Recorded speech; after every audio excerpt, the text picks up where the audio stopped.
Okay, let's talk a little bit about what we've done and what we're going to do next. The old hot rod is running pretty good. I swapped carburetors. I put the one that I was using to crank this with in the winter back on the Rambler.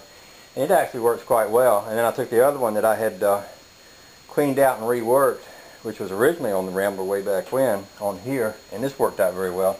The thing cranks up and runs, I think, quite good right now for where it's at.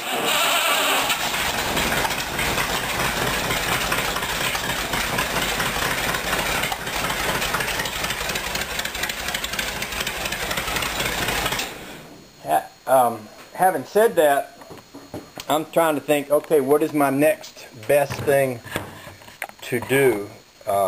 Least amount of money and most sort of bang for my buck.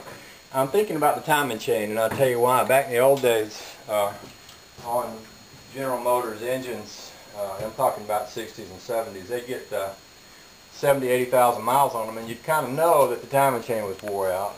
It wouldn't run as good as it used to, and at some point that timing chain would break. And one way to test that is to turn this motor over and watch the distributor, which is what I'm going to do. I'm going to pop that distributor cap right off of there. And I'm going to turn the motor in one direction, and I'm going to turn it in the reverse direction. If the timing chain is good and tight, then the rotor button should turn back in the reverse direction as soon as I turn the crankshaft. If the timing chain is loose, there'll be a little play, there'll be a little delay there. So what I've done is I got me a big old wrench here. I'm going to put it on the big bolt down the bottom of the motor. First I'm going to turn it clockwise, just so I can say that it is. Okay, now I can see, I don't know if you can see this. I'll put the camera over here where maybe you can.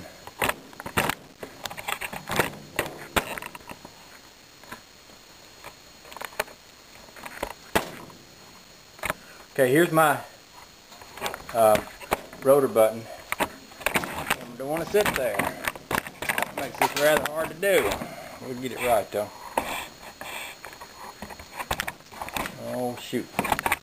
I'll sit you up here on the breather. That'll work maybe.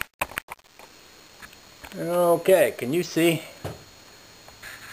that now?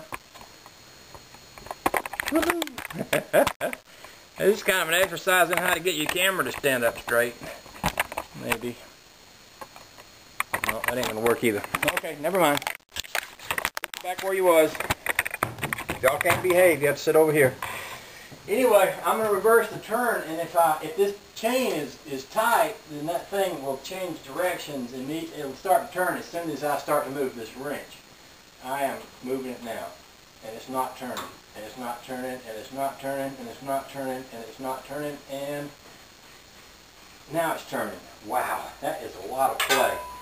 Which tells me exactly what I thought. One of the things I noticed about this motor is I can crank it up and it'll run pretty good, and I can take it out and drive around the driveway, and then every so often it'll take a bad lope and kind of sputter around and, you know, act like it wants to quit, and then speed up and slow down.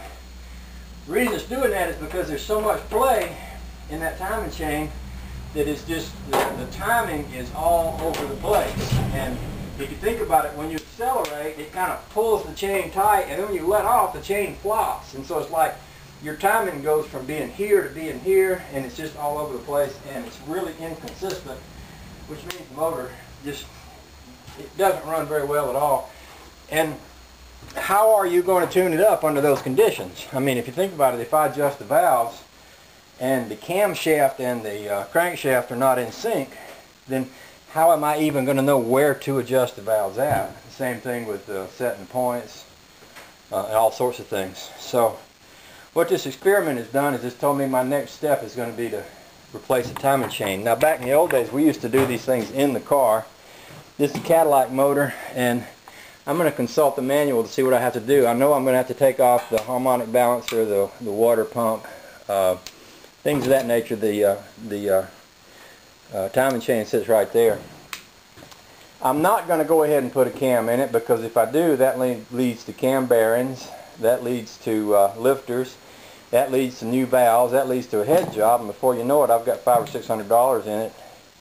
And I'm not ready to spend that kind of money on it right now, but I would be willing to do the timing chain and kind of leave everything else just as it is, because I believe if I did at least that much, it would make a bigger difference to how this engine is running than anything else I could do.